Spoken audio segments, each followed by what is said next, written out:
Ci risentiremo presto. Bene, e grazie.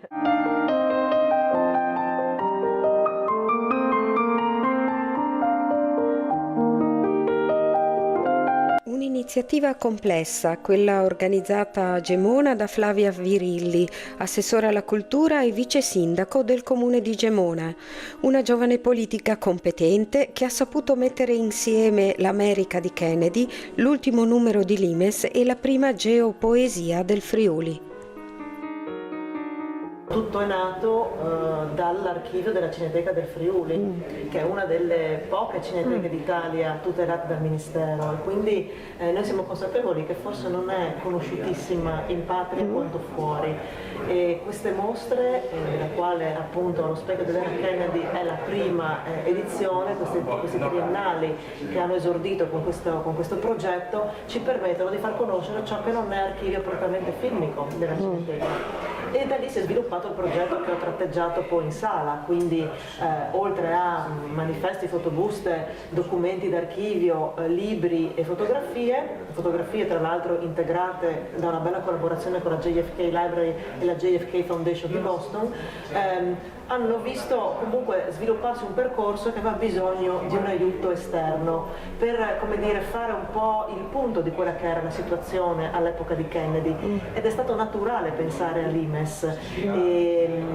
Conoscevo Laura Canali per le sue geopoesie, e la prima richiesta quindi fatta a Limes è stata a lei per una geopoesia.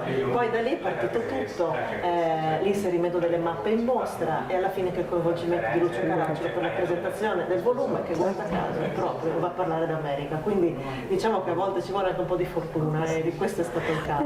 Curiosità, la sua formazione, cioè qual è stato il suo percorso di studi? Il mio percorso di studi è umanistico e giuridico. Ho fatto il liceo classico, Stellini a Udine, mi sono iscritta a scienze giuridiche perché sono abbastanza anziana ma non troppo da aver intrapreso il percorso dei famosi 3+2, e quindi ho conosciuto anche il professor Guglielmo Cevolin all'epoca, che nella staff del professor Luca Mezzetti e della professoressa Elena D'Orlando, quindi finito il percorso triennale di scienze giuridiche mi sono iscritta alla specialistica in studi europei e poi ho continuato a studiare perché è una cosa che mi piace fare, e ho integrato il mio percorso con un master in istituzioni politiche spaziali alla SIOI, la Scuola delle Nazioni Unite di Roma, e poi anche ho intrapreso un percorso all'Istituto Affari Internazionali per